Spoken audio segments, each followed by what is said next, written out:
Inagaw nila ang lahat. Habang nilalamon ng apoy ang aking anak na si Dante, nagpapakasa sa si Ricardo sa yaman na hindi kanya.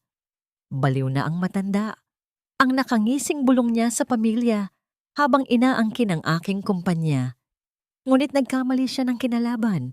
Mula sa putik at kawalan, isang estranghero ang magbabalik ng kwintas ng katotohanan. Handa na ba siyang harapin ang bagsik ng isang inang nagising mula sa bangungot? Sino ang tunay na magbabayad? Inagaw nila ang lahat. Habang nilalamon ng apoy ang aking anak na si Dante, nagpapakasasa si Ricardo sa yaman na hindi kanya. Baliw na ang matanda. Ang nakangising bulong niya sa pamilya habang inaangkin ang aking kumpanya. Ngunit nagkamali siya ng kinalaban. Mula sa putik, isang estranghero ang magbabalik ng kwintas ng katotohanan. Handa na ba siyang harapin ang bagsik ng isang inang nagising mula sa bangungot?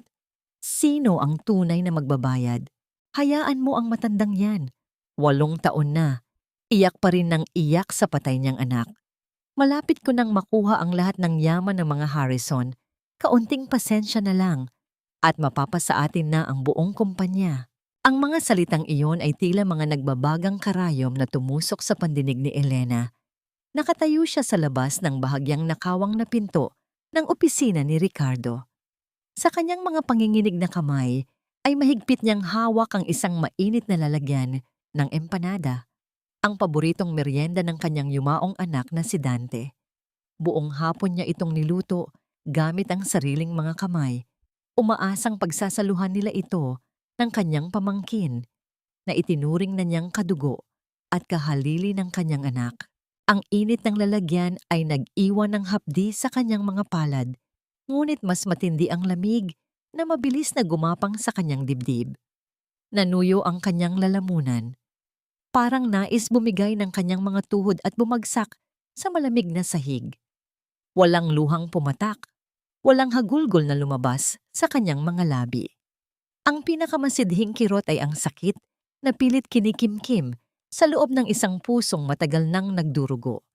Dahan-dahan siyang umatras, bitbit ang bigat ng pagtataksil, habang ang lalagyan ng pagkain ay parang naging isang batong pabigat sa kanyang buong pagkatao. Sa gitna ng nakabibinging katahimikan ng kanyang isipan, isang katanungan ang patuloy na umaalingaw-ngaw. Bakit kailangang sa sariling dugo pa manggaling ang pinakamatulis na kutsilyo na tatarak sa isang inang nangungulila? Nang sumapit ang gabi, ang kalangitan ay nakisabay sa pagdadalamhati ng kanyang kaluluwa. Isang malakas na bagyo ang humagupit sa buong syudad. Ang bawat paghampas ng ulan sa bubungan at sa mga kalsada ay tila naghuhugas sa mga kasinungalingang bumabalot sa malaking mansyon ng mga Harrison. Ito ang gabi ng anibersaryo ng pagkamatay ni Dante. Nakagawian na ni Elena na dumalo sa huling misa upang ipagdasal ang kaluluwa ng kanyang anak. Paglabas niya sa malaking pintuan ng simbahan, ang malamig na hangin ay sumalubong sa kanyang pagod na katawan. Nakabalot siya sa isang itim na alampay. Nakatayo sa itaas ng hagdanan habang hinihintay ang pagdating ng kanyang sasakyan. Doon, sa isang madilim na sulok ng sementadong hakbang na pilit iniiwasan ng mga dumadaang deboto, may isang figurang nakabaluktot. Isang lalaking palaboy. Basahan na ang suot na damit. Nanginginig ang buong katawan dahil sa labis na lamig at balot ng putik ang mga braso at binti. Nakasiksik siya sa gilid ng haligi, tila naghahanap ng init na ipinagkakait ng mundo. Sa tuwing may dadaan, inilalayo ng mga tao ang kanilang tingin, nandidiri sa kalagayan ng kaawa-awang nilalang. Akmang lalakad na sana palayo si Elena, ngunit isang matalim na guhit ng liwanag ang biglang pumunit sa madilim na kalangitan. Ang nakabubulag na liwanag na yon ay sinundan ng isang dagundong na yumanig sa paligid. At sa maikling saglit na nagliwanag ang buong hagdanan, may isang bagay na kuminang sa dibdib ng nakabulagtag na lalaki. Natigilan si Elena. Parang huminto ang pag-ikot ng mundo. Parang tumigil ang pagbagsak ng ulan. Ang kanyang mga mata ay nanlaki at nakapako sa iisang direksyon. Isang kwintas na pilak. Isang medalyon na may inukit na malaking letrang D. Hindi siya maaring magkamali. Siya mismo ang nagpasadya ng kwintas na yon. 20 taon na ang nakararaan. Iyon ang regalong hindi kailanman hinubad ni Dante kahit sa pagtulog. Ang huling alaalang kasama ng kanyang anak na sinabing natupok at naging abo sa loob ng sumabog na sasakyan. 8 taon na ang nakalilipas. Nanghihina ang mga binti, ngunit pinilit ni Elenang humakbang pababa. Wala siyang pakialam kung mabasa man ang kanyang mamahaling sapatos o madumihan ang kanyang itim na bestida. Lumuhod siya sa tabi ng maruming lalaki. Nanginginig ang kanyang mga daliri na unti-unting lumapit. Hindi niya hinawakan ang lalaki, kundi ang malamig na pilak na nakasabit sa leeg nito. Ang magaspang at dumi sa ibabaw ng medalyon ay pilit niyang pinunasan ng kanyang hinlalaki. Habang ramdam niya ang ukit ng letra, ang mga luhang kanina pa pinipigilan ay tuluyan ng kumawala. Humalo sa mga patak ng ulan na dumadaloy sa kanyang mukha. Wala siyang ibang maramdaman, kundi ang init ng alaalang pilit binubura ng panahon. Biglang gumalaw ang lalaki. Dumilat ang mga mata nito, puno ng takot, pagkalito, at labis na pagdurusa. Bago pa man makaiwas si Elena, mabilis na umangat ang nanginginig na kamay ng estranghero at mahigpit na humawak sa kanyang pulso. Ang init ng kamay nito ay tumagos hanggang sa kanyang kalamnan. Tinitigan siya ng palaboy sa mga mata at sa isang basag at nahihirapang tinig, isang salita ang namutawi sa mga labi nito. Tulong. Ang marangyang mansyon ng pamilya Harrison ay lalong nagmukhang kuta ng kadiliman sa gitna ng humahagupit na bagyo. Ang bawat gintong liwanag na nagmumula sa mga malalaking bintana ay tila mga matang nagmamasid sa kotseng dahan-dahang pumasok sa malawak na tarangkahan. Sa loob ng sasakyan, ang katahimikan ay nakabibingi. Si Elena ay nakaupo ng tuwid, ngunit ang kanyang mga mata ay hindi maalis sa lalaking nakasandal sa kabilang upuan. Ang estrangherong amoy putik, amoy kalye, ngunit may hawak ng susi sa kanyang nakaraan. Nang bumukas ang pinto ng mansyon, ang mga kasambahay ay hindi nakapagsalita. Nagpapalitan sila ng mga makahulugang tingin habang pinapanood ang kanilang senyora na inaalalayan ang isang madungis na palaboy papasok sa loob ng bahay. Ang bawat hakbang ni Ramon sa malinis at maputing sahig ay nag-iiwan ng bakas ng dumi, isang mantsa sa perpektong mundo ng mga Harrison na tila sumisimbolo sa isang lihim na matagal nang ibinaon. Tita, anong kalokohan ito? Ang matalim at nandidiring boses ni Ricardo ay bumasag sa katahimikan mula sa itaas ng engrandeng hagdanan. Mabilis siyang bumaba, ang kanyang mukha ay bakas, nang hindi maikubling pagkasuklam.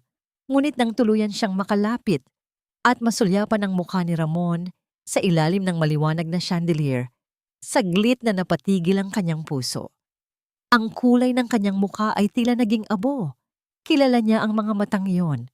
Kilala niya ang bawat anggulo ng mukhang iyon na akala niya ay 8 taon na niyang naitapon sa limot. Mabilis na nagbawi ng emosyon si Ricardo.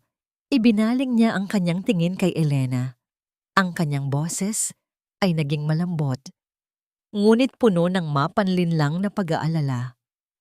Tita, look at him. He's dangerous. Baka kung anong sakit ang dala niyan dito sa loob. O baka mamatay tao yan. Pinaglalaruan lang ng utak mo ang pangungulila mo kay Dante. Tita, huwag kang magpadala sa emosyon. Siya ay mananatili rito, Ricardo. Ang malamig at determinadong sagot ni Elena. Magtatrabaho siya bilang hardinero, bilang pagkakawanggawa sa gabing ito ng anibersaryo ni Dante. Hardinero? Napatawa si Ricardo ng mapait, isang tawang walang kagalakan. Tita, isipin mo naman ang sasabihin ng mga kaibigan natin. Isipin mo ang dangal ng pamilya. Isipin mo ang sakripisyo ng papa ko para sa kumpanyang ito bago siya nawala. Pinagkatiwalaan mo ako, di ba? Bilang tanging lalaki sa pamilyang ito, obligasyon kong protektahan ka. Utang na loob, Huwag mo namang gawing bahay ampunan ang mansyon natin. Ang pagbanggit sa utang na loob ay tila isang pamilyar na latigo na humahampas sa konsensya ni Elena. Ngunit sa pagkakataong ito, ang hapdi ay hindi sapat upang baguhin ang kanyang isip. Ang desisyon ko, ang masusunod, sa pamamahay na ito, Ricardo. Ipaghanda niyo siya ng silid sa may dulo ng bodega. Bigyan siya ng malinis na damit at pagkain. Dinala si Ramon sa isang maliit na silid sa dulo ng bahay, malayo sa karangyaan ng mga pangunahing kwarto. Nang maiwan siyang mag-isa, ang nanginginig niyang mga kamay ay dahan-dahang humawak sa malambot na kumot na ibinigay sa kanya. Para sa isang taong sanay, sa matigas na semento at malamig na karton, ang init ng kumot ay tila isang panaginip na ayaw niyang magising. Dahan-dahan siyang naupo sa gilid ng kama. Ang kanyang balikat ay nakakubli habang maingat niyang inilalabas ang pilak na kwintas mula sa loob ng kanyang maduming damit. Sa kabila ng takot at kalituhan, ang malamig na metal sa kanyang palad ang tanging nagbibigay sa kanya ng pakiramdam na mayroon siyang pag-aari sa mundong ito. Niyakap niya ang kumot ng mahigpit, itinatago ang kwintas sa kanyang dibdib na tila ba kung may makakita nito ay tuluyan ng maglalaho ang kanyang pagkatao. Samantala, sa kabilang bahagi ng mansyon, sa loob ng kanyang madilim na silid, si Ricardo ay tila isang hayop na nakakulong sa hawla. Pabalik-balik siya sa paglalakad. Ang kanyang mga kamao ay nakakuyom hanggang sa mamuti ang kanyang mga buko-buko. Ang pawis sa kanyang noo ay hindi dahil sa init, kundi dahil sa multo ng nakaraang biglang nagkaroon ng laman at dugo. Kinuha niya ang kanyang telepono at mabilis na nagdial ng isang numero. Ang kanyang mga mata ay nanlilisik habang nakatingin sa labas ng bintana, kung saan ang ulan ay patuloy na bumubuhos. Buhay ang anak sa labas, ang nanginginig ngunit puno ng poot na bulong ni Ricardo sa kabilang linya. Narito siya sa loob ng mansyon. Kailangan natin siyang tapusin sa lalong madaling panahon bago pa bumalik ang alaala niya at bago pa malaman ng matanda ang lahat. Gawin mo ang lahat. Huwag kang mag-iiwan ng bakas. Maliwanag na ang sikat ng araw sa labas ng mansyon, ngunit sa loob ng mga bakod nito, ang bawat sinag ay tila nagdadala ng mas matinding paghihirap para kay Ramon. Sa ilalim ng utos ni Ricardo, ang mga tagapamahala ng bahay ay tila naging mga bantay sa isang kulungan. Walang pagkain sa umaga at ang tanging ibinigay sa kanya ay isang kalawanging pandilig at utos na linisin ang bawat sulok ng malawak na hardin sa ilalim ng nakapapasong init. Ang bawat hakbang ni Ramon ay tila isang pakikipagbuno sa sariling katawan. Ang kanyang sikmura ay humihingi ng kahit kaunting laman, ngunit ang tanging nalalasahan niya ay ang tuyot na hangin at ang sariling pawis na gumugulong sa kanyang mukha. Sa di kalayuan, natatanaw niya ang mga kasambahay na nagtatawanan habang nagmeryenda, isang tanawing lalong nagpatingkad sa kanyang pag-iisa at gutom. Nang hindi na kayang batahin ng kanyang mga binti ang panghihina, dahan-dahang lumabas si Ramon sa maliit na tarangkahan sa likod ng dientrang. Ang kanyang paningin ay nagsisimulang lumabo. Ang bawat ingay ng mga sasakyang dumadaan ay tila nanggagaling sa ilalim ng tubig. Hanggang sa marating niya ang isang maliit na karinderya sa kanto ng kalye, kung saan ang amoy ng mainit na sabaw ay tila isang pamilyar na himig na tumatawag sa kanyang naghihingalong diwa. Bago pa man siya makahingi ng tulong, ang lahat ay nagdilim. Ang matigas na semento ang huling naramdaman ng kanyang katawan bago siya tuluyang nawalan ng malay. Kuya? Kuya, gising! Ang isang malambot at nag-aalalang tinig ang dahan-dahang humila sa kanya pabalik sa mundo. Nang imulat ni Ramon ang kanyang mga mata, ang unang nakita niya ay ang mga matang puno ng malasakit. Isang babaeng may simpleng ganda. Ang buhok ay nakatali ng isang lumang laso at may suot na apron na bahagyang mantsado ng ulam. Siya si Maya. Hindi siya natakot sa madungis na anyo ni Ramon. Sa halip, Inalalayan niya itong maupo sa isang kahoy na bangko at mabilis na naglapag ng isang mangkok ng mainit na nilaga. Hayaan ubusin mo ito. Huwag kang mag-alala. Libre ito. Mukhang kanina ka pa hindi kumakain. Ang nakangiting sabi ni Maya.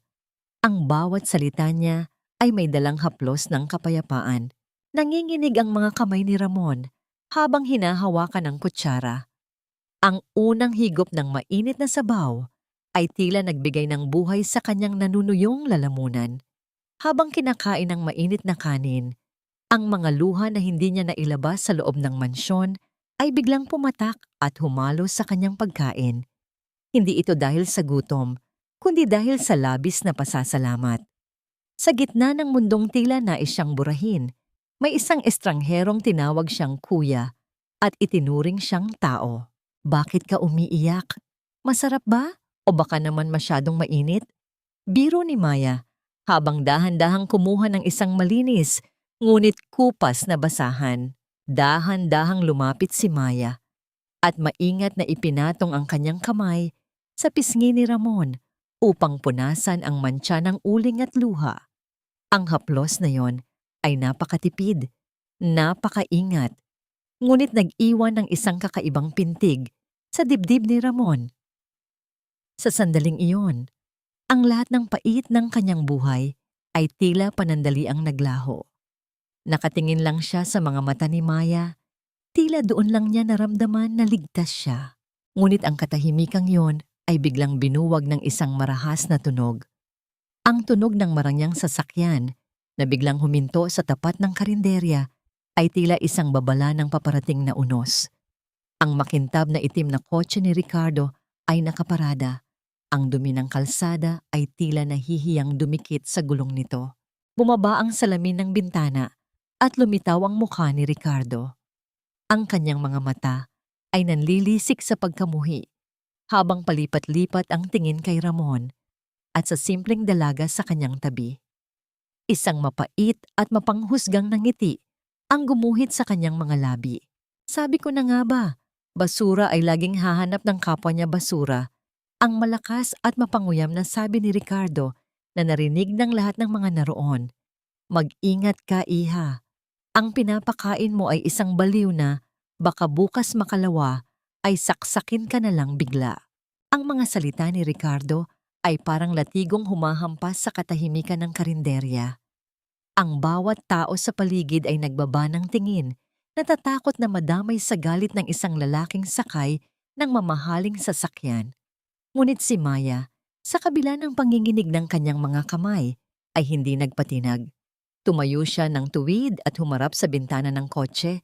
Ang kanyang mga mata ay puno ng tapang na hindi inaasahan ng sinuman. Hindi po siya basura at lalong hindi siya mamamatay tao. Sagot ni Maya, ang boses ay matatag kahit bakasang pait. Tao po siya na nangangailangan ng tulong. Hindi ko alam kung bakit napakalaki ng galit ninyo sa isang taong wala namang ginagawang masama. Tumawa si Ricardo, isang tawang puno ng pangungutya. Wala kang alam sa mundo, babae. Ang mga tulad niya ay mga parasitiko na dapat inaalis sa lipunan. Bago pa man makasagot si Maya, mabilis na pinaandar ni Ricardo ang kanyang sasakyan. Ang usok mula sa tambutso ay tumama mismo sa mukha ng dalaga bago ito humarurot palayo. Pagbalik ni Ramon sa mansyon, bit-bit niya ang bigat ng kahihiyang idinulot niya kay Maya. Ngunit hindi pa man siya nakakapasok sa pintuan ng bodega. Hinarang na siya ng mga tauhan ni Ricardo. Sa utos ng kanilang amo, hinalughog nila ang bawat sulok ng kanyang maliit na silid. Ang mga gamit na kanyang inipon, gaano man kaliit, ay itinapon sa labas. At sa gitna ng kaguluhan, isang mamahaling relos na ginto ang biglang nalaglag mula sa ilalim ng kanyang pinaghigaan. Magnanakaw! Magnanakaw! Sigaw ng punong katiwala. Ang boses ay pilit na pinalalakas upang marinig ni Elena na noon ay naglalakad sa pasilyo. Nanlaki ang mga mata ni Ramon. Hindi akin yan. Hindi ko alam kung saan galing yan. Pagtatanggol niya, ang kanyang tinig ay basag sa takot. Ngunit hindi siya pinakinggan. Pinalibutan siya ng mga tao. Ang bawat isa ay may mga mata ng panghuhusga at pagkasuklam. Dumating si Elena. Ang kanyang mukha ay seryoso at mahigpit. Tiningnan niya ang relos na nakalatag sa sahig. Pagkatapos ay tumingin siya kay Ramon na nakayuko at nanginginig sa takot. Ang bawat segundo ng katahimikan ay tila isang oras ng paghatol. Si Ricardo, na nakatayo sa likuran ni Elena, ay may maliit at tagumpay na ngiti sa kanyang mga labi. Tita, nakita mo na. Ito ang sinasabi ko sa'yo. Hindi natin siya pwedeng pagkatiwalaan. Wika ni Ricardo. Ang kanyang boses ay puno ng huwad na panghihinayang. Nakakasira siya ng dangal ng ating pamilya. Si Elena ay bumuntong hininga. Ang bawat daliri niya ay bahagyang nanginig habang nakatingin sa mga mata ni Ramon. Ramon, tawag niya. Ang tinig ay puno ng bigat. Totoo ba ito? Hindi po, madam. Sumpaman, hindi ko po ninakaw yan. Sagot ni Ramon. Ang kanyang mga luha ay patak ng patak. Sa kabila ng mga ebidensya at sa kabila ng panunulsol ni Ricardo, may isang bagay sa loob ni Elena ang pumipigil sa kanya na magdesisyon ng mabilis. Hindi niya maipaliwanag, ngunit sa tuwing nakikita niya ang takot sa mga mata ni Ramon, may isang bahagi ng kanyang puso na pilit nagsasabing hindi ito ang taong magagawa ang gayong bagay. Iyawas ang halaga ng relos sa kanyang susunod na sahod, ang malamig na utos ni Elena na ikinagulat ng lahat. At Ramon, kung maulit pa ito, walang sino mang makakapigil sa akin na palayasin ka. Umalis si Elena nang hindi na tumitingin pa sa paligid. Si Ricardo, sa kabilang banda, ay nanigas sa kanyang kinatatayuan. Ang kanyang nangiti ay tuluyang naglaho, napalitan ng isang mapanganib na pait. Hindi niya inasahan na mananatili pa rin ang lalaki. Nang gabi ring iyon, habang ang buong mansyon ay tahimik, isang anino ang dahan-dahang lumabas mula sa silid ni Ricardo. Hawak ang isang bote ng gasolina at isang layuning puno ng puot. Naglakad siya patungo sa direksyon ng bodega, kung saan natutulog ang walang malay na si Ramon. Ang gabi ay tila isang malaking kumot na nagtatago sa bawat masamang balak. Sa loob ng bodega, ang hangin ay mabigat at puno ng amoy ng lumang kahoy at alikabok. Si Ramon, na pagod mula sa mga pangyayari sa araw na yon, ay nakahilig sa isang lumang sako. Ang kanyang mga mata ay pilit na ipinipikit, ngunit ang isip ay hindi makahanap ng kapayapaan. Sa labas, dahan-dahang lumalapit si Ricardo. Ang kanyang mga hakbang ay hindi gumagawa ng kahit kaunting ingay sa ibabaw ng mga tuyong dahon. Ang bote ng gasolina sa kanyang kamay ay tila isang huling hantungan. Nang marating niya ang pader ng bodega, sinimulan niyang ibuhos ang malapot at mabahong likido sa bawat gilid ng estruktura. Tinitiyak na ang apoy ay hindi magbibigay ng pagkakataong makatakas ang sinumang nasa loob. Isang mitsa ang kanyang sinindihan. Ang maliit na apoy ay mabilis na kumalat sa gasolina. Nagliyab na tila isang gutom na halimaw. Sa loob, ang usok ay nagsimulang sumakal sa paligid. Si Ramon, nagising dahil sa kakaibang amoy, ay biglang nagulat nang makita ang pulang liwanag na pumapasok sa mga siwang ng pader. Sunog! Sunog! Ang kanyang sigaw, ngunit ang kanyang tinig ay agad na nabulunan ng makapal na usok. Sa loob ng pangunahing mansyon, si Elena ay nakatayo sa harap ng malaking bintana. Hindi makatulog sa lalim ng gabi. Ang kanyang mga mata ay nanlaki nang makita ang liwanag na hindi dapat naroon. Mula sa kanyang kinatatayuan, nakita niya ang malaking apoy na nagsisimulang lamunin ang bodega. Ang kanyang puso ay tumibok ng mabilis, hindi dahil sa ari-arian, kundi dahil sa isang pangitain na muling bumuhay sa pinakamasakit na bahagi ng kanyang nakaraan. Tumakbo siya ng walang tsinelas. Ang kanyang suot na pantulog ay humahampas sa kanyang mga binti habang tinatahak niya ang pasilyo. Tulong! May sunog sa likod! Sigaw niya ang kanyang tinig ay puno ng desperasyon. Sa labas, habang nanonood si Ricardo mula sa isang ligtas na distansya, ang kanyang mukha ay puno ng kasamaan. Ngunit ang kanyang tagumpay ay sandali lamang. Isang figura ang mabilis na tumakbo mula sa dilim. Si Ramon. Sa kabila ng apoy na humahadlang sa pinto, hindi siya nag-atubili. Gamit ang isang makapal na piraso ng kahoy, ipinukol niya ang pinto at sumugod sa loob. Hindi upang iligtas ang sarili, kundi upang iligtas ang anumang mahalagang gamit na iniwan ni Elena sa bodega.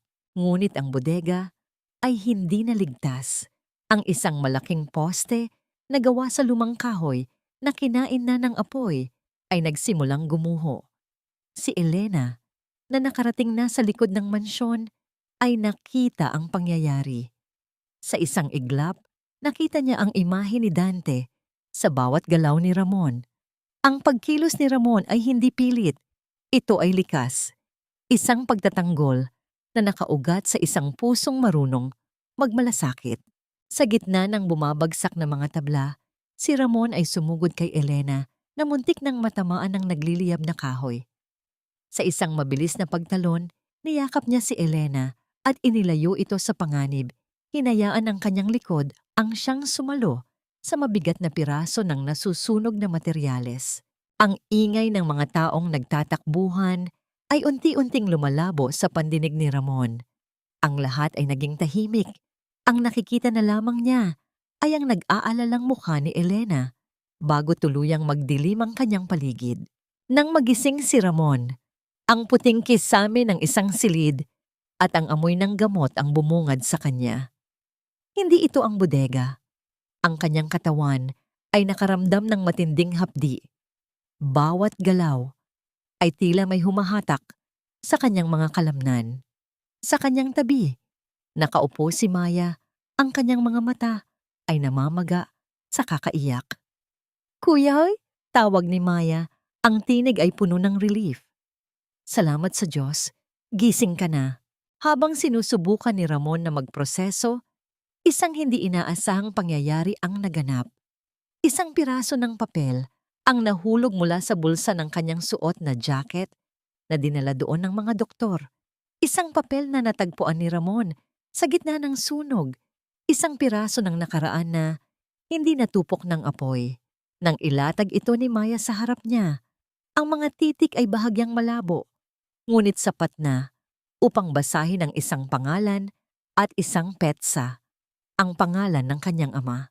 At ang petsa ng aksidente, ang maliit na silid sa klinika ng barangay, ay tila naging sentro ng universo ni Ramon. Nakalatag sa kanyang harapan ang sunog na piraso ng papel. Ang mga titik ay bahagyang itim dahil sa usok, ngunit ang impormasyong nakasulat doon ay nagbigay ng isang matalim na kirot sa kanyang isipan. Ang pangalan ng kanyang ama, na dati isang blangko sa kanyang memorya, ay biglang nagkaroon ng hugis at anyo. At ang petsa ng aksidente, ang petsang bumago sa kanyang buong buhay. "Ano ito, kuya?" tanong ni Maya. Ang kanyang tinig ay mahina at puno ng pag-aalala. Hindi sumagot si Ramon. Ang kanyang mga mata ay nakapako sa papel at sa bawat pagtingin niya, isang kaganapan ang nagaganap sa kanyang isipan. Isang sunod-sunod na larawan. Isang mabilis na paglipas ng panahon. Nakita niya ang isang sasakyan na mabilis na pinapatakbo, ang isang lalaking nakangiti sa kanyang tabi, at ang malakas na tunog ng isang putok bago tuluyang lamunin ng dilim ang kanyang paningin. Isang matinding sakit ng ulo ang biglang sumalakay kay Ramon. Tila may martilyong humahampas sa loob ng kanyang utak. Nanginginig ang kanyang mga kamay habang pilit niyang pinipisil ang kanyang sentido. "Apoy? Apoy?" Ang bulong niya, ang kanyang tinig, ay basag sa pagdurusa. Mabilis na hinawakan ni Maya ang kanyang kamay. "Kuya, huwag mo munang pilitin. Masyado ka pang mahina." Ang kanyang pagmamakaawa, ang kanyang mga mata, ay puno ng pagmamalasakit. Ngunit ang mga alaala ay nagsisimula ng bumalik. Tila mga agos ng ilog na pilit na dumadaloy sa kanyang nalimutang isipan. Nakita niya ang isang batang lalaki na nakangiti sa kanya. Ipinapakilala ang sarili bilang Dante. Nakita niya ang isang kamay na nag-abot sa kanya ng kwintas at nakita niya ang sarili niyang nakabaluktot sa loob ng isang sasakyang nasusunog. Ang isang tinig ay pilit na nagsasabi sa kanya na, "Mabuhay ka." Kasabay ng pagbabalik ng kanyang mga alaala, ang isang matinding galit ay nagsimulang kumulo sa kanyang dibdib. Hindi ito galit sa pagkawala ng kanyang alaala, kundi galit sa taong may kagagawan ng lahat ng ito. Ang kanyang mga mata ay nanlilisik habang nagbabago ang kanyang ekspresyon. Hindi na ito ang takot na Ramon na kilala ni Maya, kundi isang Ramon na handang lumaban. Sa kabilang banda, sa loob ng mansyon, si Ricardo ay abala sa pakikipag-usap sa telepono. Ang kanyang tinig ay nagtatago ng panginginig, ngunit ang kanyang mga mata ay puno ng pagkasuklam. Hindi ko akalain na makakaligtas pa siya sa sunog. Ang tanga-tanga ng mga kasambahay na yon, hindi man lang nakita na gumising na ang hayop. "Huwag kang mag-alala, boss," ang tinig sa kabilang linya. "May plano na kami. Walang makakapigil sa amin na tapusin ang trabaho. Lalo na't nakakuha kami ng pabor mula sa isang opisyal ng pulisya." Nang matapos ang tawag, mabilis na lumabas si Ricardo sa kanyang opisina. Nakasalubong niya ang isa sa mga hardinero na noon ay abala sa pagwawalis ng mga tuyong dahon. Ang hardinero ay may hawak na isang lumang panyo at sa bawat pagpupunas niya ng kanyang mukha, may isang pamilyar na amoy ang biglang bumungad kay Ricardo. Amoy gasolina. "Saan mo nakuha ang panyong yan?" ang tanong ni Ricardo. Ang kanyang boses ay matalim at puno ng hinala. "Ay, sir, nakita ko lang po sa labas ng bodega.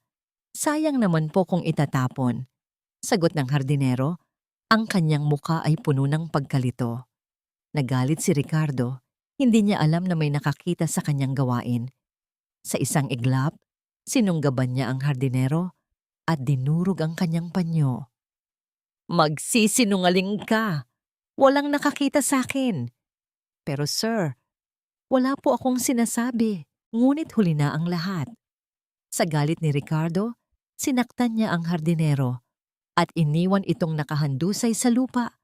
Ang kanyang mukha ay may bakas ng takot at panginginig. Ang paghampas ng kamay ni Ricardo ay nag-iwan ng pulang marka sa pisngi ng hardinero, ngunit mas matindi ang marka ng takot na inukit nito sa kanyang puso. Nang umalis si Ricardo, pilit na bumangon ang hardinero. Ang kanyang mga mata ay nanlalaki sa pagkasindak. Alam niya ang nakita niya at alam din niyang hindi siya makapagsasalita.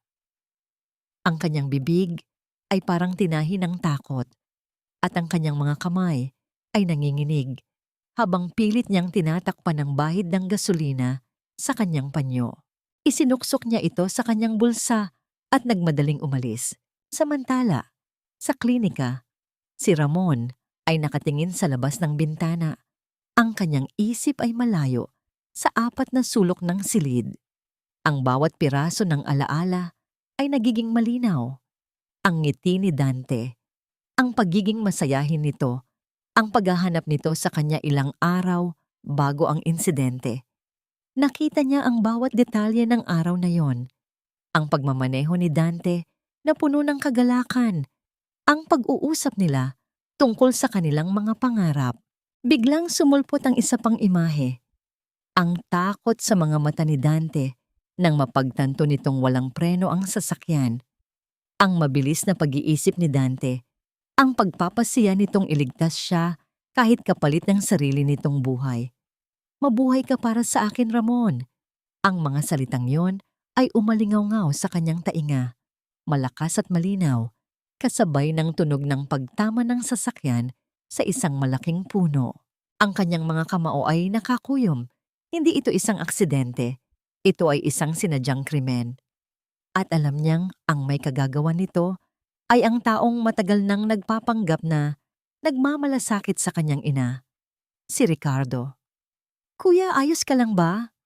Tanong ni Maya. Ang kanyang kamay ay dahan-dahang humawak sa kanyang balikat. Umiling si Ramon. Hindi, hindi ako ayos. May kailangan akong gawin. Ang kanyang boses ay puno ng determinasyon. Ang kanyang mga mata ay nanlilisik sa galit.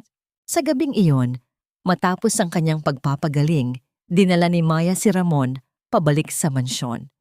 Ang mga kasambahay ay nagulat sa kanyang pagbabalik, lalo na nang makita nilang kasama niya si Elena. Oo, kinupkop ni Elena si Ramon sa kanyang kwarto at personal na pinagamot ang mga sugat nito mula sa sunog. Ang pangyayaring iyon ang nagmulat sa kanya. Nakita niya ang kabutihan ni Ramon, ang kadalisayan ng kanyang puso. Nang makapasok si Ramon sa kanyang bagong silid, na ngayon ay mas malinis at mas maayos kaysa dati, isang kakaibang pakiramdam ang biglang bumalot sa kanya. Pamilyar.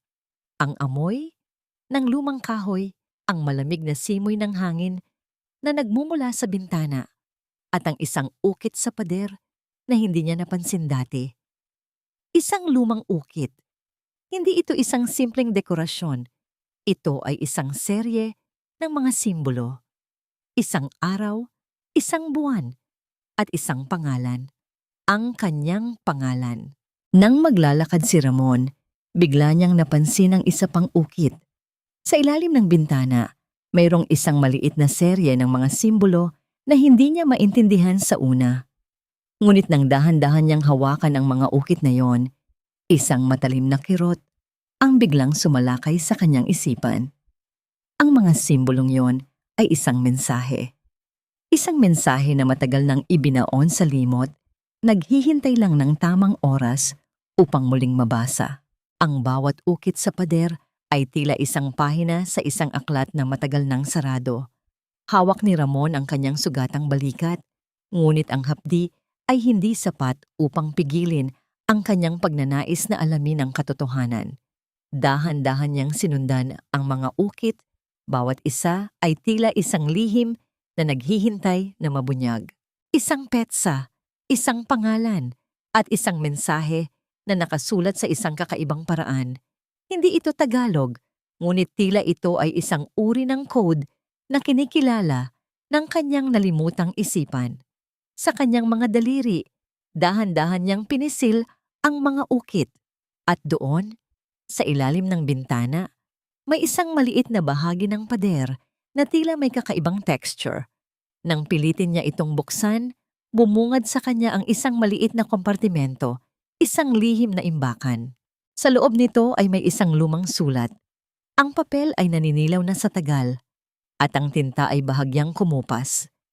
Ang sobre ay walang pangalan, ngunit ang tatak ay nagpakita ng isang pamilyar na logo, ang logo ng kumpanya ng kanyang ama. Nang buksan niya ang sulat, ang kanyang mga mata ay nanlaki.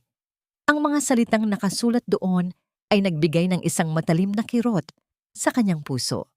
Ito ay mula sa kanyang ama. Isang liham na matagal nang nakatago. Isang paalam na hindi kailanman naabot sa kanya. Aking anak, sana ay basahin mo ito. Sana ay maintindihan mo ang aking mga desisyon. Patawarin mo ako kung hindi kita nahanap noon. Ngunit ngayon, alam kong buhay ka. Sana ay maging masaya ka sa iyong kapatid na si Dante. Mayroon akong malaking mana na iniwan para sa iyo. Hanapin mo ang kwintas. Iyon ang magiging susi sa lahat. Kasama ng liham, may isang lumang larawan. Isang larawan ng isang pamilya, isang ama, isang ina, at isang batang lalaki. Siya. At sa likod ng larawan, may isang maliit na sulat kamay. Para sa aking mga anak, Dante at Ramon. Sa labis na galit at pagtataka, kinuyom ni Ramon ang kanyang kamao. Hindi lamang siya isang anak sa labas. Siya ay isang tagapagmana. At ang lahat ng ito ay matagal nang itinago mula sa kanya. Samantala, ang mansyon ay abala sa paghahanda para sa isang malaking salyu-salo.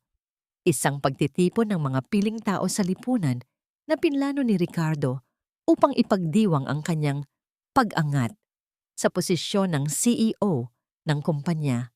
Si Elena, na may bagong pag-asa sa kanyang puso, ay nakatingin lamang sa bawat detalye, nagpapanggap na masaya sa bawat galaw ni Ricardo. Si Maya, na noon ay pinapasok upang tumulong sa kusina, ay abala sa paghahanda ng mga pagkain. Ngunit ang kanyang isip ay hindi makalimot sa sinabi ni Ramon. Ang bawat galaw niya ay puno ng pag-aalala. Nang magsimula ang salo-salo, si Ricardo ay nasa sentro ng atensyon. Ang kanyang mukha ay puno ng kasamaan habang kinakausap ang mga bisita. Nagpapanggap na isang mabuting tao. Si Elena ay nakaupo sa kanyang tabi. Ang kanyang mga mata ay nakapako sa bawat galaw ni Ricardo. Sa isang pagkakataon, nang may lumapit na isang matandang ginang upang magbigay ng pagbati kay Elena, sinadya ni Ricardo na patumbahin ang isang baso ng mamahaling wine sa damit ng ginang. "Oh, pasensya na po, tita. Hindi ko po sinasadya." Wika ni Ricardo, ang kanyang boses ay pununo ng kaplastikan. Ang tanga-tanga talaga ng mga taga-silbi rito. Hindi man lang nakita na nasa gilid ako. Ang matandang ginang, na isa sa mga pinakamahalagang investor sa kumpanya, ay tumayo. Ang kanyang mukha ay puno ng galit at kahihiyan. Ngunit bago pa man siya makasagot, isang tinig ang biglang sumingit. "Ako po ang may kasalanan, madam. Pasensya na po." Si Maya, na noon ay abala sa kusina, ay biglang lumabas at yumuko. "Patawarin niyo po ako." Nanlaki ang mga mata ni Ricardo. Hindi niya inasahan ang paglitaw ni Maya. Ngunit sa kanyang isipan, ito ay isang pagkakataon upang tapusin ang dalawa sa isang iglap. "Kita mo na, tita?" Ang sabi ni Ricardo, ang kanyang boses ay malakas at puno ng galit. "Ito ang mga walang kwentang taong pumapasok sa loob ng ating pamamahay. Mga patay gutom, bagay nga kayo. Isang baliw na magnanakaw at isang basurera." "Tama na, Ricardo." Ang tinig ni Elena, na biglang tumayo. "Ilabas niyo ang dalawang ito sa aking pamamahay ngayon din." Nagitla ang lahat sa biglaang utos ni Elena. Si Maya ay napaiyak, habang si Ramon ay nakatayo sa isang sulok. Ang kanyang mga mata ay nanlilisik sa galit. Ngunit sa likod ng lahat ng iyon, may isang matandang babae na umalis sa gitna ng salo-salo. Ang kanyang mukha ay puno ng matinding galit. Siya ang dating guro ni Elena at alam niya ang lahat ng mga lihim ng pamilya. Ang mga salita ni Elena ay tila suntok sa sikmura ni Maya. Hindi niya inaasahan ang gayong pagtrato mula sa isang taong pinaghihinalaan niyang may mabuting puso. Ang kanyang mga luha ay patak ng patak, bumubuo ng maliliit na sapa sa kanyang pisngi. Ngunit bago pa man siya tuluyang hilahin palabas ng mga tauhan, isang kamay ang humawak sa kanyang braso. Si Ramon. Ang kanyang mga mata ay nanlilisik sa galit, ngunit ang kanyang tinig ay mahinahon at puno ng awtoridad. Hindi siya aalis, hindi siya nagkasala. "Sino ka para magsalita?" sigaw ni Ricardo. Ang kanyang mukha ay namumula sa galit. "Isa ka lang palaboy na pinakain ng tiyahin ko." "Ako si Ramon Harrison." Ang matatag na sagot ni Ramon. Ang kanyang mga mata ay nakapako kay Ricardo. "At ako ang may karapatang magsalita sa pamamahay na ito." Nagulat ang lahat. Ang mga bisita ay nagbubulungan. Ang mga mata ay nakatingin kay Ramon na puno ng pagtataka. Si Elena ay nanigas sa kanyang kinatatayuan. Ang kanyang mukha ay puno ng matinding emosyon. "Baliw ka na talaga," sigaw ni Ricardo. "Ilabas niyo ang dalawang yan." Ngunit bago pa man makagalaw ang sinuman, isang matandang ginang ang biglang tumayo sa isang sulok ng silid. Ang kanyang mga mata ay matalim at ang kanyang tindig ay puno ng karangalan. Siya si Aling Nena, ang dating guro ni Elena at isa sa pinakamatandang investor sa kumpanya. "Tama na," ang malakas na sigaw ni Aling Nena. "Alam ko ang lahat ng mga lihim ng pamilyang ito at alam ko kung sino ang tunay na magnanakaw dito." Nanlaki ang mga mata ni Ricardo. Ang kanyang muka ay namutla. Hindi niya inaasahan na mayroong ibang nakakaalam sa kanyang mga ginagawa. Ilabas niyo ang lahat ng mga ebidensya ninyo, Ricardo. Kung hindi, ako mismo ang maglalabas ng lahat ng katotohanan. Ang matatag na sabi ni Aling Nena. Sa isang iglap, ang kapaligiran ay naging tensyonado. Ang bawat tao ay naghihintay sa susunod na mangyayari. Si Elena ay nakatingin kay Ramon. Ang kanyang mga mata ay puno ng pag-asa at panghihinayang. Biglang bumaling si Ramon kay Elena. Hindi ko po kayo masisisi kung ayaw niyo akong pakinggan, madam. Ngunit may kailangan kayong malaman. Hindi ako ang inyong anak na si Dante. Ngunit ako ang kanyang kapatid. At alam ko kung paano siya namatay. Ang mga salitang yun ay tila martilyong humampas sa puso ni Elena. Ang kanyang mga luha ay tuluyan ng kumawala, bumubuo ng maliliit na sapa sa kanyang pisngi. Hindi ito luhang galing sa galit, kundi luhang galing sa sakit at panghihinayang. Nang gabing iyon, matapos ang lahat ng kaguluhan, si Ramon at Maya ay naglakad sa labas ng mansyon. Ang kanilang mga kamay ay mahigpit na magkahawak. Ang kanilang mga puso ay puno ng sakit, ngunit puno rin ng pag-asa. Sa ilalim ng malalim na gabi, sa gitna ng mga puno, dahan-dahan silang naupo sa isang lumang bangko. Niyakap ni Maya si Ramon. Ang kanyang ulo ay nakasandal sa balikat nito. Hindi ka nag-iisa, kuya. Ang bulong niya. Naramdaman ni Ramon ang init ng yakap ni Maya. Ang lahat ng sakit, lahat ng galit, lahat ng pighati ay tila nawala sa isang iglap. Ang tanging nalasahan niya ay ang tamis ng pagmamahal. Biglang kumidlat. Ang malakas na tunog ng kulog ay yumanig sa buong kalangitan. At sa sandaling iyon, isang malinaw na larawan ang biglang sumulpot sa isipan ni Ramon. Ang mukha ni Dante na nakangiti sa kanya at ang kanyang mga salitang, "Mabuhay ka para sa akin." Ang malakas na tunog ng kulog ay tila hudyat sa pagbabalik ng lahat ng alaala ni Ramon.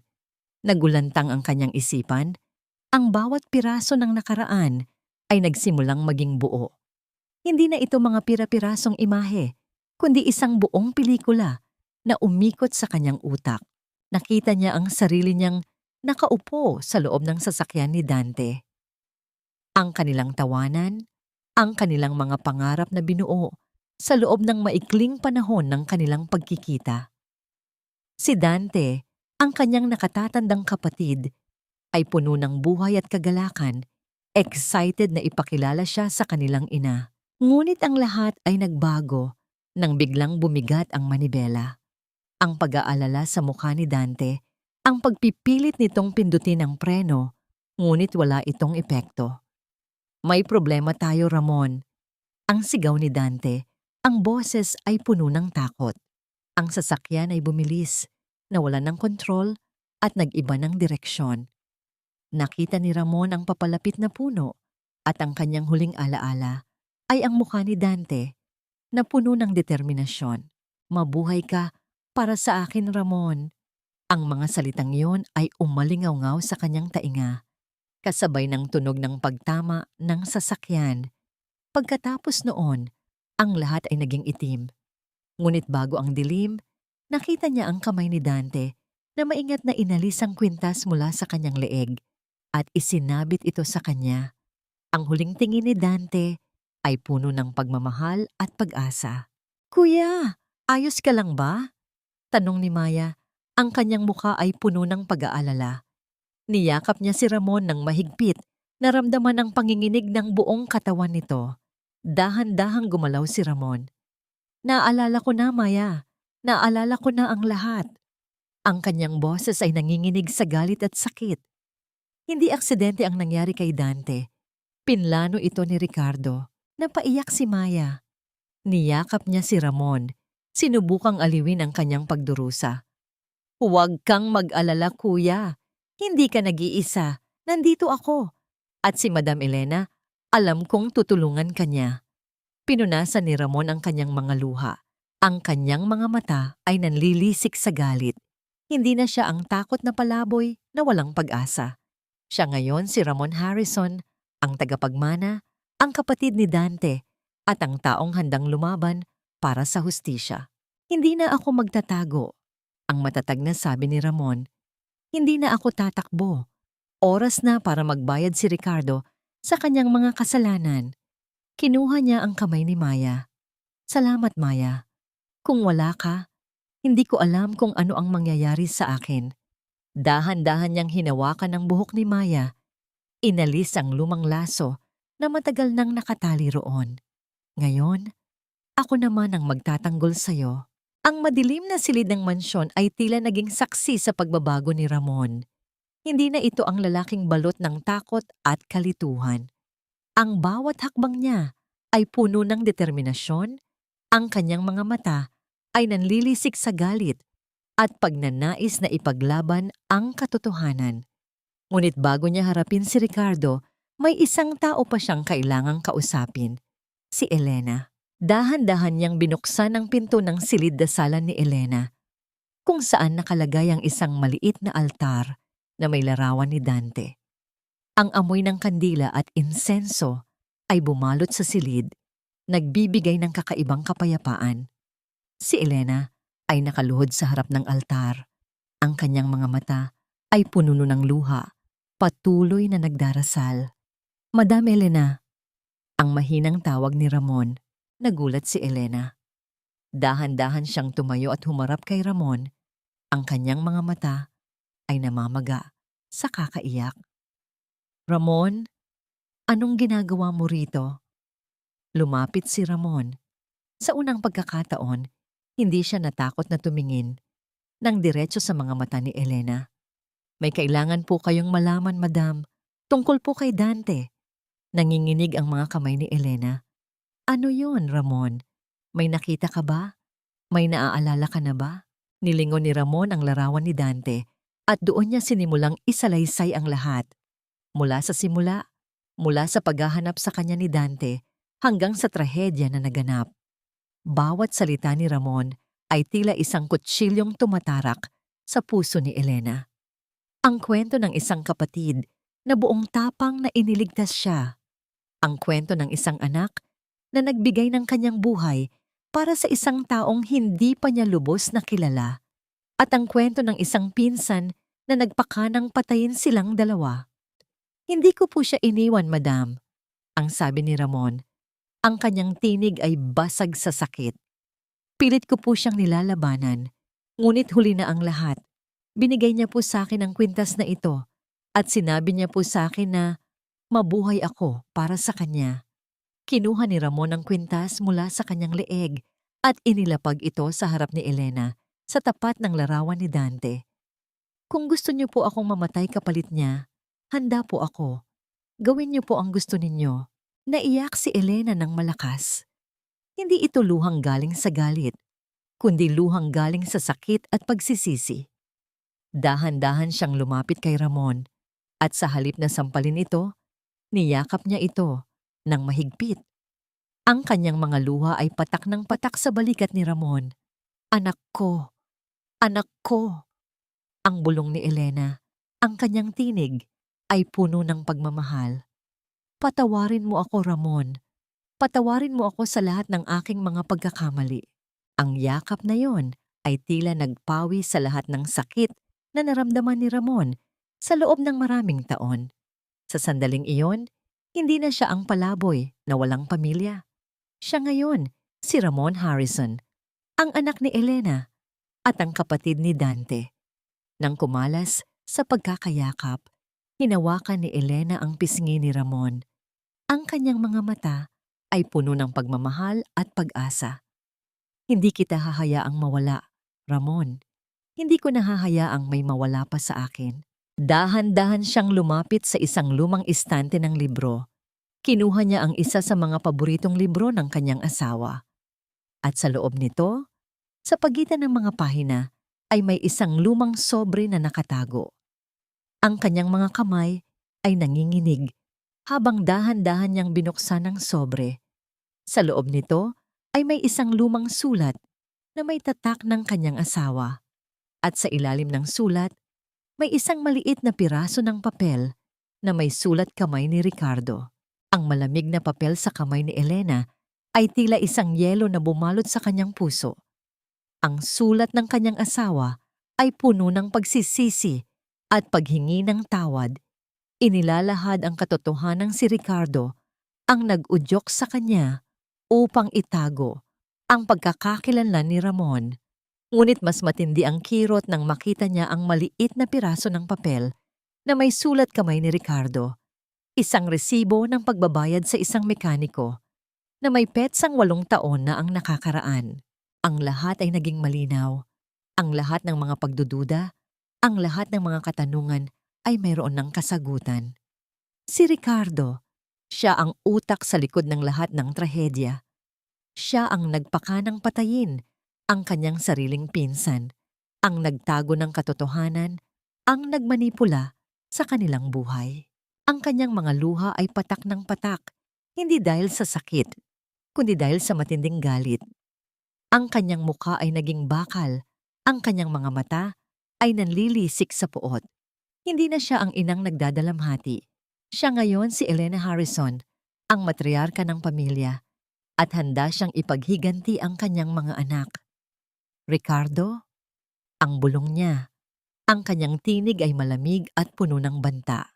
Maingat niyang ibinalik ang sulat at ang resibo sa loob ng sobre at isinilid ito sa isang lihim na kompartimento sa kanyang vault. Hindi na siya nag-atubili. Ang kanyang mga desisyon ay malinaw at matatag. Kinuha niya ang kanyang telepono at mabilis na nag-dial ng isang numero. Attorney Ramos, ang kanyang tinig ay matatag. Kailangan nating magkita ngayon.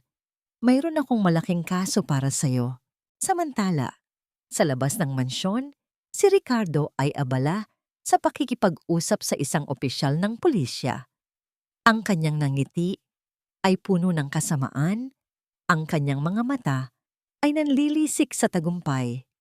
Siguraduhin niyo lang na walang makakapagtanggol sa kanya, ang sabi ni Ricardo sa opisyal. At siguraduhin niyo rin na walang makakapag-isip na kumuwestiyon sa aking pagkatao. Huwag kang mag-alala, sir, sagot ng opisyal. Mayroon kaming sapat na ebidensya. Ang kaso ng arson at attempted murder ay sapat na upang ikulong siya habang buhay.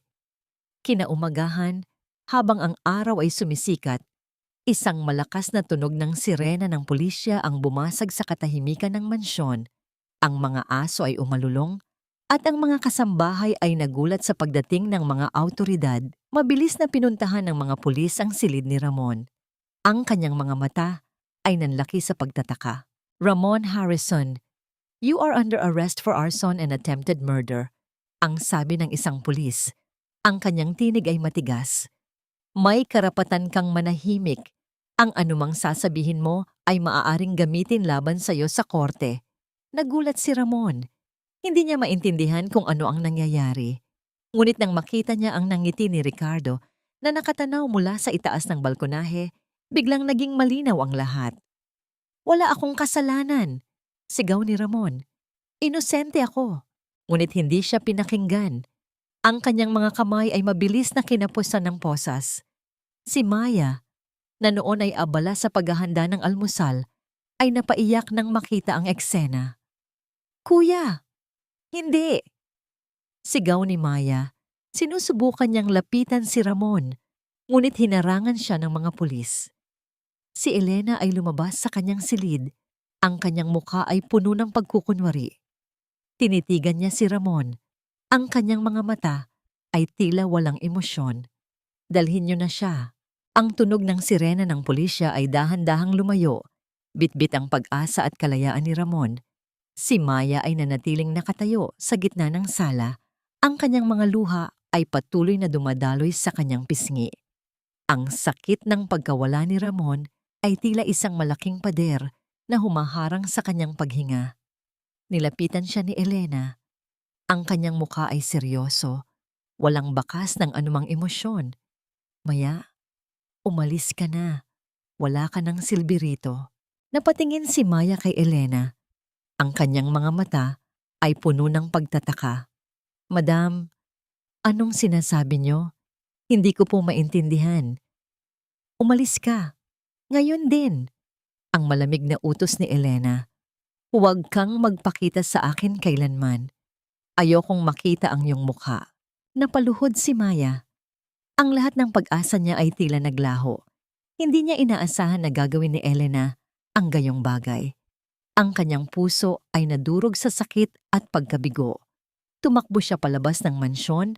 Ang kanyang mga luha ay patuloy na dumadaloy.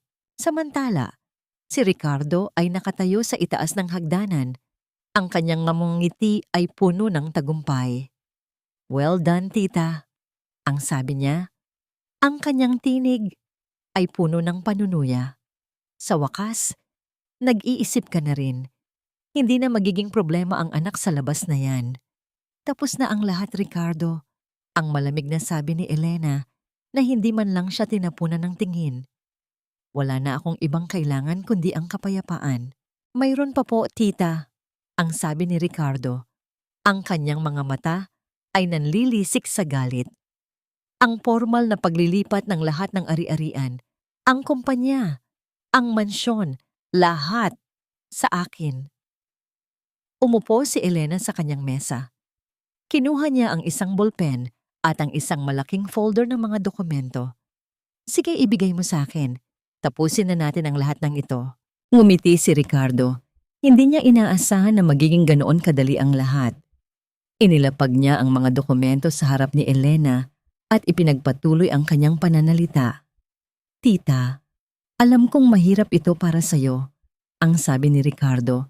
Ang kanyang boses ay puno ng kaplastikan. "Ngunit ako ang iyong tanging pamilya. Ako ang magpapatuloy sa legacy ng ating pamilya. Ako ang magiging bagong CEO ng kumpanya." Dahan-dahan, kinuha ni Elena ang ballpen.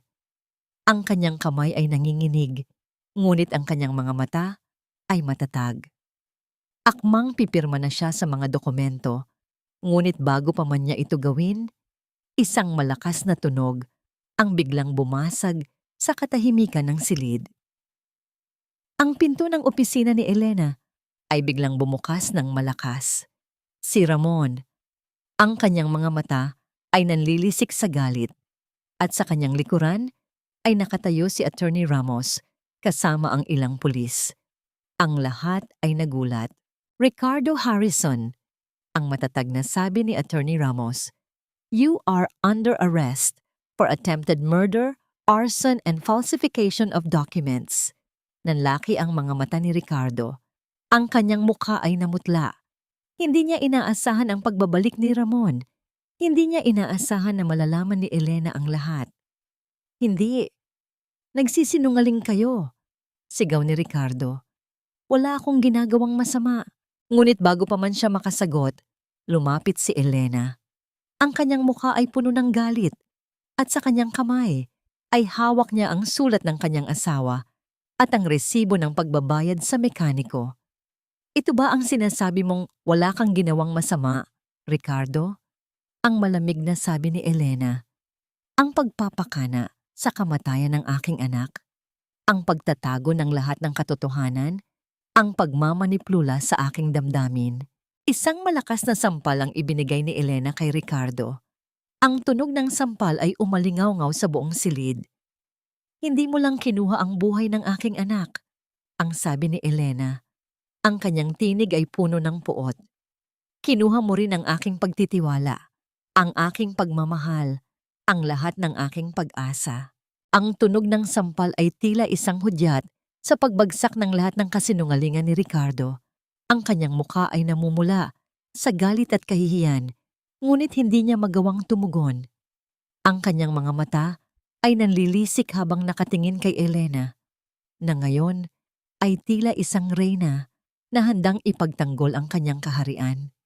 "Hindi! Hindi totoo yan!" ang sigaw ni Ricardo. Ang kanyang boses ay basag sa pagtanggi.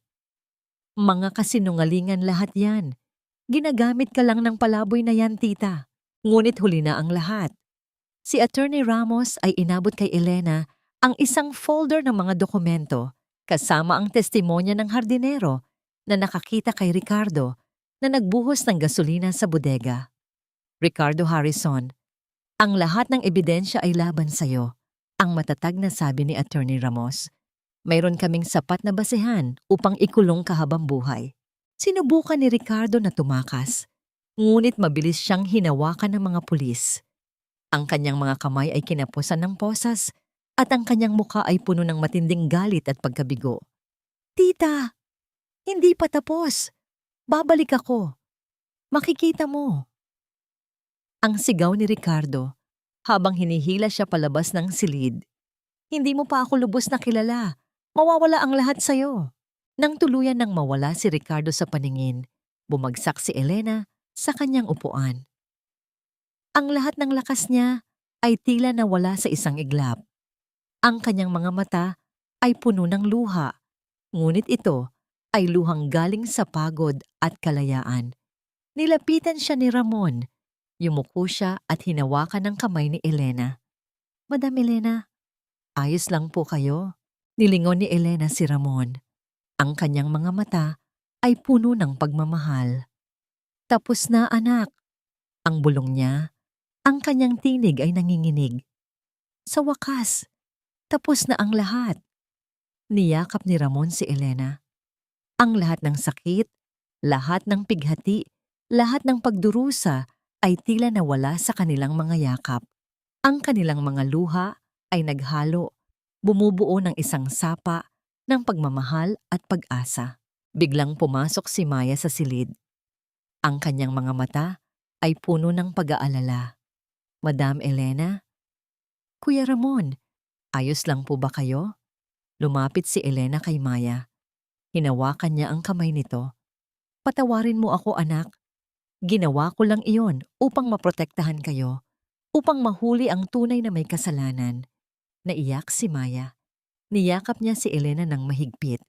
Salamat po, madam. Salamat po sa lahat. Nang gabing iyon, matapos ang lahat ng kaguluhan, si Elena, Ramon at Maya ay nakaupo sa sala. Ang kanilang mga puso ay puno ng kapayapaan. Ang mansyon ay tahimik. Ang bawat sulok ay tila nagdiriwang sa pagbabalik ng katotohanan. Ngunit sa kabila ng lahat ng iyon, may isang bahagi ng puso ni Elena ang patuloy na nagdadalamhati. Ang sakit ng pagkawala ni Dante ay hindi kailanman mawawala. Ngunit ngayon, mayroon na siyang Ramon, isang anak na nagbigay sa kanya ng bagong pag-asa. Biglang bumukas ang pinto ng mansyon. Isang figura ang mabilis na tumakbo papasok. Si Aling Nena. Elena, narito na ang mga investigador. Gusto nilang malaman ang lahat. Ang sabi ni Aling Nena, ang kanyang tinig ay puno ng pag-aalala. Ang balita tungkol kay Ricardo ay kumalat na sa buong syudad. Ngunit bago pa man makasagot si Elena, ang kanyang katawan ay biglang nanghina. Ang lahat ng stress at pagod ay tila nagsama-sama. Ang kanyang mga mata ay nagdilim at tuluyan siyang nawalan ng malay sa bisig ni Ramon. Ang amoy ng gamot at ang puting kisame ng ospital ang unang sumalubong sa paningin ni Elena nang dahan-dahan niyang imulat ang kanyang mga mata. Ang tuloy-tuloy na tunog mula sa makina sa kanyang tabi na nagbabantay sa tibok ng kanyang puso ay tila isang malambing na paalala na siya ay buhay pa at higit sa lahat, ligtas na. Nang ibaling niya ang kanyang paningin, nakita niya si Ramon na nakasubsob sa gilid ng kanyang kama. Mahigpit nitong hawak ang kanyang kamay kahit sa pagtulog, tila natatakot na baka mawala siya kung bibitawan niya ang pagkakakapit. Hinaplos ni Elena ang buhok ni Ramon. Ang paggalaw na ito ay naging dahilan upang magising ang binata. Mabilis na umayos ng upo si Ramon. Ang kanyang mga mata ay bakas ang puyat, ngunit puno ng pag-aalala. Madam Elena, gising na po kayo. Tatawagin ko lang po ang doktor. Anak, ang malambot na tawag ni Elena na nagpatigil sa pagtayo ni Ramon. Huwag na. Sapat na sa akin na makita kang nasa tabi ko. Ang salitang iyon ay nagdala ng mga luha sa mga mata ni Ramon. Walang ibang nag-alaga kay Elena sa mga araw na siya ay walang malay, kundi siya. Pinunasan niya ang sariling luha at hinalikan ang likod ng palad ng ina ng kanyang kapatid. Bumukas ang pinto at iniluwan nito si Maya. May bitbit na isang lalagyan ng mainit na lugaw na siya mismo ang nagluto. Nang makita niyang gising na si Elena, nag-alangan siyang lumapit. Naaalala pa rin ang sakit ng mga salitang binitawan nito sa kanya sa sala ng mansyon. Ngunit ngumiti si Elena at inilahad ang kanyang kamay. "Halika rito, Maya," utos ni Elena nang may lambing. Dahan-dahang lumapit ang dalaga. Kinuha ni Elena ang magaspang na kamay ni Maya at pinisil ito. "Patawarin mo ako kung kinailangan kitang saktan at itaboy noong mga nakaraang araw. Kailangan kong gawin iyon para iligtas kayo sa kapahamakan na gawa ni Ricardo at para makakuha tayo ng ebidensya. Salamat, Iha. Salamat sa hindi mo pag-iwan kay Ramon noong mga panahong tinalikuran siya ng mundo." Naluha si Maya at niyakap ng mahigpit ang matanda. Sa labas ng ospital, ang mga balita sa telebisyon at radyo ay patuloy na nag-uulat tungkol sa pagbagsak ni Ricardo Harrison. Hinatulan siya ng panghabambuhay na pagkakakulong dahil sa kanyang mga patong-patong na kasalanan, isang wakas na nababagay sa kanyang kasakiman. Iniwan siyang nag-iisa sa likod ng rehas, binabaka ang sariling mga multo ng nakaraan. Wala nang makakatulong sa kanya at nabawi na ng pamilya ang kapayapaang matagal nang ninakaw. Ilang araw matapos lumabas ng ospital, isang formal na pagtitipon ang idinaos ni Elena sa opisina ng kumpanya. Harap-harapan niyang ipinakilala sa mga miyembro ng board at sa media ang tunay na pagkakakilanlan ni Ramon. Nakasuot ng isang maayos na suit, tuwid ang tindig at may dignidad, tuluyan nang naglaho ang anyo ng isang kaawa-awang palaboy. Inanunsyo ni Elena na si Ramon Harrison ang bagong hahawak sa pamamahala ng kanilang mga pangunahing sangay ng negosyo. Walang sino man ang tumutol dahil ang liwanag ng katotohanan ay pumanig sa kabutihan. Kinagabihan, dinala ni Ramon si Maya sa isang tahimik na bahagi ng hardin sa mansyon, sa mismong lugar kung saan sila madalas magtago upang mag-usap noon ng patago. Walang mga mamahaling bulaklak na idinagdag, walang kandila o marangyang musika. Tanging ang liwanag ng buwan at ang malamig na simoy ng hangin ang kanilang saksi. Kinuha ni Ramon ang kamay ni Maya. Mula sa kanyang bulsa, inilabas niya ang isang simpleng singsing na pilak na nabili niya mula sa kanyang unang opisyal na sahod.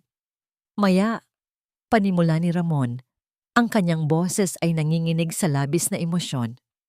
"Wala akong maipapangako sa iyo na perpektong buhay, ngunit ipinapangako ko na sa bawat araw na gigising ako, ikaw ang magiging dahilan kung bakit ako lalaban. Papayag ka ba na makasama ako habang buhay?" Walang salitang lumabas sa bibig ni Maya, tanging mga luha ng kagalakan at mabilis na pagtango. Isinuot ni Ramon ang singsing sa kanyang daliri. Hindi na siya naghintay pa. Inilapit niya ang kanyang mukha, ipinatong ang kanyang noo sa noo ni Maya. Ipinikit niya ang kanyang mga mata at nilanghap ang pamilyar na amoy ng buhok ng dalaga. Ang mismong amoy na nagbigay sa kanya ng lakas at pag-asa noong siya ay nasa kadiliman. Sa sandaling iyon, ang kanilang mga puso ay naging isa. Pinagbuklod ng isang pag-ibig na dumaan sa apoy ngunit kailanman ay hindi natupok. Sa itaas ng mansyon, nakatayo si Elena sa harap ng malaking bintana. Ang kalangitan ay malinaw at puno ng mga bituin. Isang perpektong larawan pagkatapos ng isang mahabang bagyo. Sa kanyang mga kamay ay hawak niya ang isang maliit na kahon ng pelus. Dahan-dahan niya itong binuksan at sa loob ay kumikinang ang kwintas ni Dante. Ngumiti si Elena, tumingala sa langit, at isang tahimik na panalangin ng pasasalamat ang kanyang inialay sa itaas. Isang taon ang mabilis na lumipas, tila mga dahon na tinangay ng hangin patungo sa isang bagong panahon. Ang mansyon ng mga Harrison, na dati ay balot ng malamig na katahimikan at mga lihim, ngayon ay umaapaw sa init ng kagalakan at ingay ng pagdiriwang. Ang tunog ng kampana mula sa malapit na simbahan ay malambing na umalingaw-ngaw sa buong paligid. Hudyat ng isang pag-iisang dibdib na matagal na hinintay ng lahat. Sa gitna ng malawak na hardin na puno ng mga puting rosas, naglalakad si Maya sa ilalim ng isang arko ng mga bulaklak. Ang kanyang puting bestida ay dahan-dahang humahaplos sa damuhan at ang kanyang mukha ay nababalot ng isang nangiting tila ng gagaling sa pinakamalalim na bahagi ng kanyang puso. Sa dulo ng pasilyo, naghihintay si Ramon na suot ang isang marangal na barong Tagalog. Ang kanyang mga mata ay nanunubig habang pinagmamasdan ang babaeng nagligtas sa kanya mula sa dilim. Nang mag-abot ang kanilang mga kamay, wala nang bakas ng takot o pag-aalinlangan, tanging ang pangako ng isang bukas na puno ng pag-ibig. Bago magsimula ang reception, sandaling humiwalay si Elena sa karamihan. Nagtungo siya sa isang tahimik na sulok ng sementeryo kung saan magkatabi ang himlayan ng kanyang asawa at ng kanyang anak na si Dante. Dahan-dahan niyang inilatag ang mga sariwang bulaklak sa ibabaw ng marmol. Wala nang pait sa kanyang dibdib. Wala nang galit sa kanyang mga dalangin. Sa sandaling iyon, tuluyan na niyang pinatawad ang kanyang asawa sa mga lihim nito at pinatawad na rin niya ang tadhana sa pagbawi kay Dante. Ngumiti siya habang hinahaplos ang ukit ng pangalan ng kanyang anak. Batid na ang sakripisyo nito ay hindi nasayang dahil nagbunga ito ng isang bagong pamilya. Pagbalik sa mansyon, kinuha ni Elena ang kanyang apo mula sa bisig ni Maya, isang sanggol na lalaki na may mga matang kasing amo ng kay Dante. Ang pangalan ng bata ay Daniel, bilang pagpupugay sa bayaning nagbukas ng daan para sa katotohanan. Habang karga ang sanggol, naramdaman ni Elena ang isang uri ng kapayapaan na hindi kayang bilhin ng anumang yaman. Ang bawat tibok ng puso ng bata ay tila isang awit ng pag-asa, isang patunay na pagkatapos ng pinakamahabang gabi, ang araw ay laging sumisikat. Sa loob ng sala, sa gitna ng mga tawanan at kwentuhan, ang pilak na kwintas ni Dante ay nakalagay na ngayon sa loob ng isang maliit na kwadradong salamin. Nakasabit ito sa pader bilang isang banal na alaala. Ang kintab nito sa ilalim ng ilaw ay tila nagpapaalala sa lahat na ang tunay na pamilya ay hindi lamang nabubuo sa dugo, kundi sa katapatan at pagmamahal na kayang humarap sa anumang unos. Ang kwintas ng nakaraan ay naging tulay sa isang masayang kasalukuyan at ang katotohanan ay tuluyan ng nakahanap ng kanyang tahanan.